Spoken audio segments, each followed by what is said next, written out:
The night Elaine decided to stop being someone's afterthought, she was sitting in a plastic chair outside the emergency room, holding a bag of her own belongings because no one had come to take them home for her. She had called Owen 3 times. The third call went to voicemail. It was a Tuesday in February, and the parking lot of St. Joseph's Hospital in Columbus smelled like exhaust and wet concrete. Elaine was 41 years old. She had a fractured wrist, a bruised sternum from where the seatbelt caught her during the accident, and a prescription for pain medication folded inside her coat pocket. The nurse who discharged her had asked twice if someone was coming. Elaine had said yes both times. No one came. She sat there for 40 minutes before she called a cab. That was the night everything became clear. Not dramatic movie clear, not the kind of clarity that arrives with music and slow motion. Just the quiet, exhausted kind that settles over you like dust. When you realize you've been waiting for something to change for so long that waiting has become its own kind of life. Elaine had not always been this woman in a plastic chair. Once, she had been a woman with plans. She grew up in Dayton, the second of 3 daughters born to her mother Shirley, and her father, a man named Robert who worked at a shipping warehouse and coached Little League on weekends. The house on Elm Creek Road was small but loud. Always someone at the table, always someone borrowing someone else's shoes. Elaine was the middle child, which meant she was good at going unnoticed when it mattered and showing up when she was needed. She got used to both. She was sharp in school. Not the kind of sharp that gets celebrated. Not the valedictorian.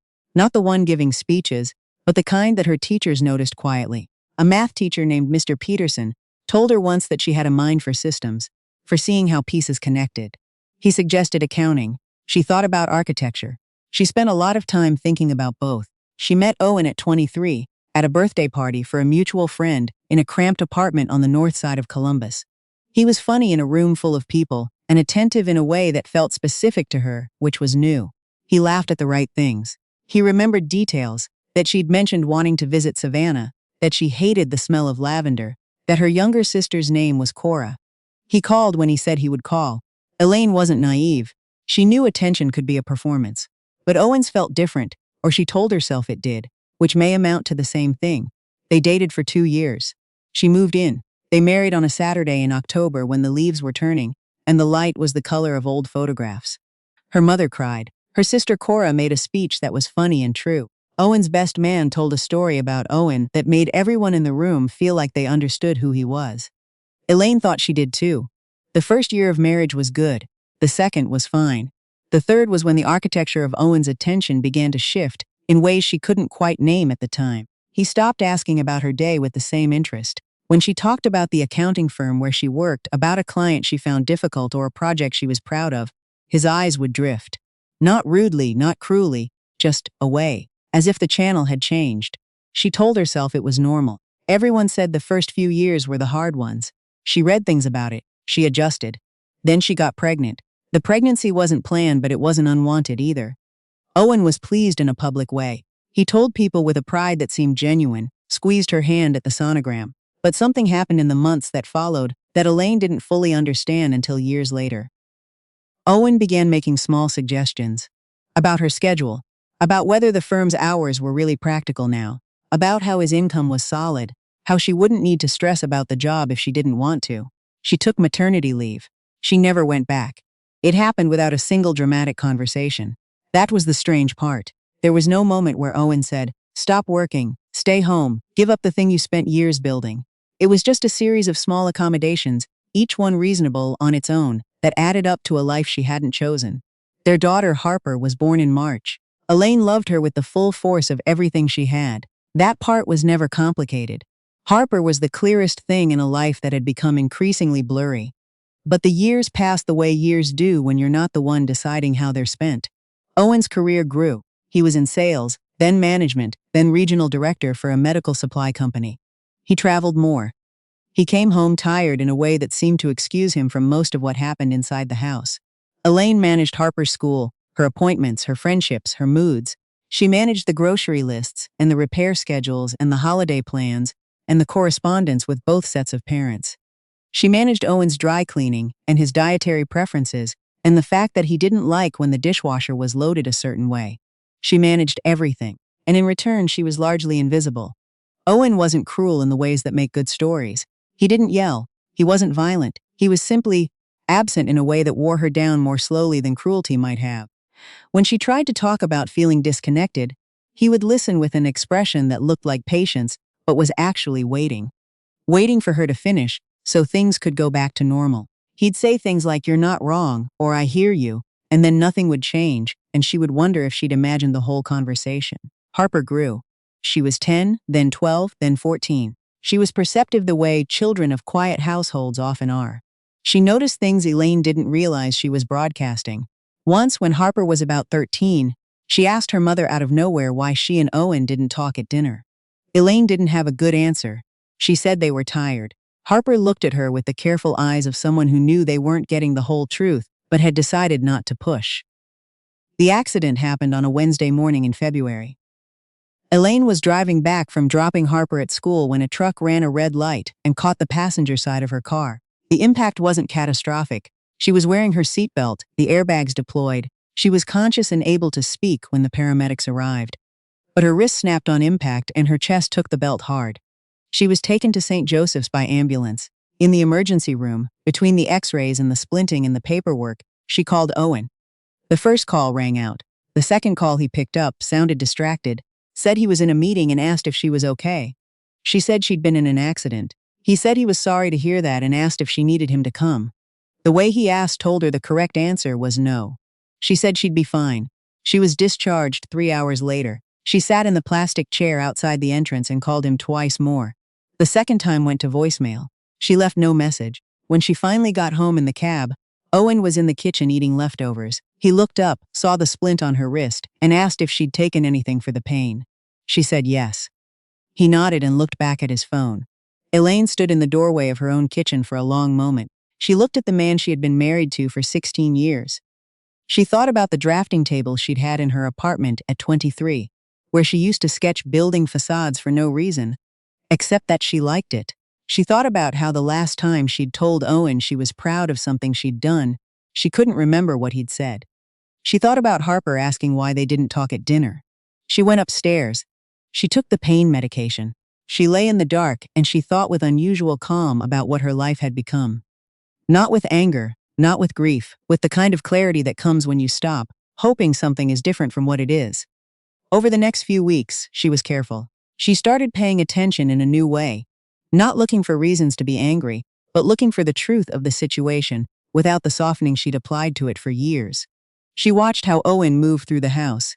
She noticed that he never asked about her wrist after that first night. She noticed that Harper, now 15, had developed a habit of texting Elaine from her bedroom rather than coming downstairs when Owen was home, as if she preferred the smaller geography of her own space. Elaine had a friend named Deb who she'd known since Harper was in preschool. They'd stayed close through the years in the low-maintenance way of people who don't need much performance from each other. Elaine called Deb one afternoon and said, without preamble, "I think I've been disappearing for a long time and I only just noticed." Deb was quiet for a moment. Then she said, "I know. I've been watching it happen." I didn't know how to say it. That conversation mattered more than Elaine could explain. Not because Deb told her anything she didn't know, but because someone who loved her had been paying attention when she hadn't been paying attention to herself. It made the thing real in a new way. She made an appointment with a lawyer named Sandra, a friend of Deb's who specialized in family law. She didn't tell Owen. She sat in Sandra's office on a Thursday afternoon and laid out 16 years in about 40 minutes. Sandra asked clear, practical questions. She was not unkind. She did not offer opinions about Owen. She told Elaine what the process would look like and what she needed to begin gathering. Elaine went home and started quietly. She found their financial documents, made copies. She opened a personal bank account for the first time since the year she got married. She started tracking her own credit. She read things she should have read years ago. She felt, doing these things, less like a woman falling apart and more like a woman becoming useful to herself again, which was a feeling she hadn't had in so long she'd forgotten it had a texture. She told Harper on a Sunday evening in April, sitting on the edge of Harper's bed, with the window open and the sound of the neighbor's lawnmower in the distance. She said, "Dad and I are going to be living separately." She said it was not about anything Harper had done. She said both of them loved her in a way that was not going to change. Harper looked at the ceiling for a while, then she said, "I kind of thought this was coming." Elaine asked if she was okay. Harper said, "I think I will be. Are you okay?" Elaine told her the truth, which was, I think I'm going to be better than I've been in a long time. Harper nodded slowly. She reached over and touched Elaine's splinted wrist. The cast was off by then, but the wrist was still a little stiff, with a gentleness that made Elaine's throat close. She told Owen the following Saturday morning. She had prepared for this conversation, the way you prepare for something that cannot be prepared for. She had thought about what she needed to say, and in what order. And she had decided she would not argue, and she would not perform sadness she didn't have. Owen's first response was disbelief. Then something that looked like anger, though it burned low and controlled. He said he didn't understand where this was coming from. She said she thought if he was honest with himself, he probably did. He said she was making a mistake. She said she didn't think so. He asked what Harper thought. Elaine said Harper was going to be okay. He didn't ask what Elaine thought. Not once in the whole conversation did he ask how she was feeling. She noticed. She didn't mention it. The separation was not clean, because these things never are. There were lawyers and disagreements and weeks where the house felt like a waiting room for something unpleasant. Owen moved into an apartment in March. The paperwork stretched through spring and into summer. But something unexpected happened in the space that opened up.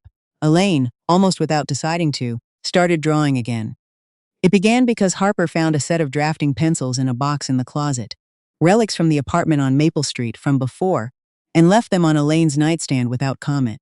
Elaine picked them up one evening and sat at the kitchen table and started sketching the way she used to, for no reason, just the movement of the line. She drew the neighbor's roofline. She drew the staircase in their house, the way she'd always thought it could have been configured differently. She drew a small building that didn't exist. She signed up for a continuing education class at Columbus College of Art and Design in the fall. Architectural history, 2 evenings a week. She felt conspicuous walking in, older than most of the students, quieter, arriving with more backstory than she wanted to explain. But the instructor was a woman in her 50s named Paula, who taught with the impatience of someone who had a lot to say in finite time, and Elaine found she loved it. She found herself doing the readings. She found herself staying after class to ask questions. Paula noticed. By spring, she was enrolled in a certificate program. Her sister Cora called her on a Thursday night and said, "You sound different." Elaine asked what she meant. Cora said, "You sound like yourself." She thought about that for days. Harper, at 16, had adjusted to the new arrangement with the pragmatism of someone who had been quietly bracing for it. She split time between the two households, preferred Elaine's, and told her mother one afternoon, while they were driving home from the grocery store, that she thought what Elaine was doing. The classes, the drawing, the becoming, was the best thing she'd ever watched a person do. Elaine had to pull over for a minute. She sat in the parking lot of a CVS on Henderson Road, with her hands in her lap, and let herself feel it. Not the sorrow for the years, not the anger at Owen, not the complicated grief of a marriage that had dissolved more from erosion than explosion. Just the present tense fact that she was here, in this parking lot, in February, with a daughter who saw her clearly, and a sketchbook on the passenger seat, and a class on Thursday nights where someone had told her she had a good eye. It was enough. It was more than she'd had in a very long time. There is no version of this story where Elaine says it was easy, or that she has no regrets, or that the years she spent managing a household and disappearing slowly into the background of her own life were not years she would have spent differently if she had known. She is honest about that. She doesn't perform peace she doesn't have. But she also doesn't perform suffering she's moved through. She finished the certificate program. She began doing drafting work part-time for a small residential design firm, starting at the level you start when you've been out of a field for 15 years and are learning the contemporary tools as you go. She was slower than the younger staff. She knew she was. She stayed late and asked questions without embarrassment. Owen remarried within a year. Someone from his office named Carla.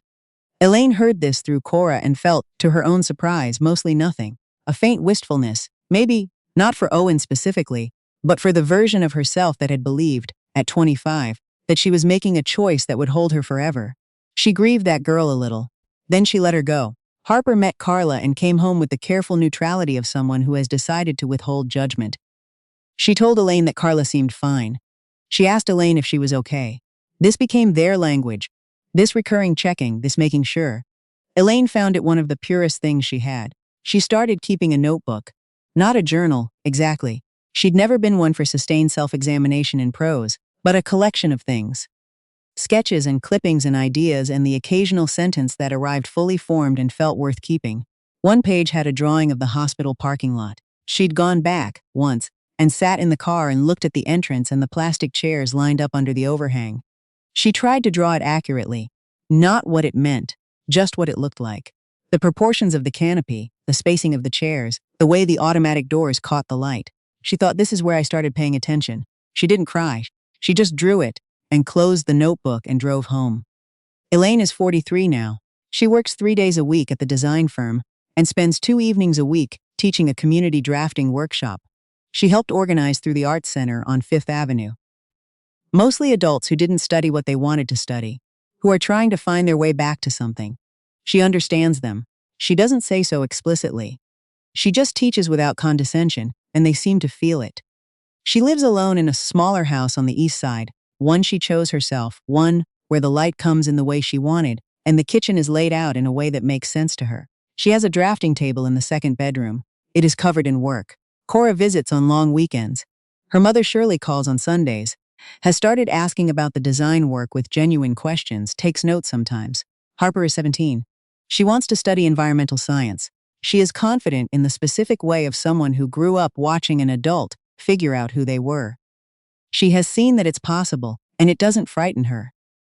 Elaine thinks about the plastic chair outside the emergency room more than might seem reasonable. She doesn't think of it as the worst night of her life. She thinks of it as the night the noise finally stopped long enough for her to hear herself. She had called Owen 3 times. The third call went to voicemail, and the answer, it turned out, was already there. She had everything she needed. She had just stopped believing it for a while. She picked up the sketchbook. She went home.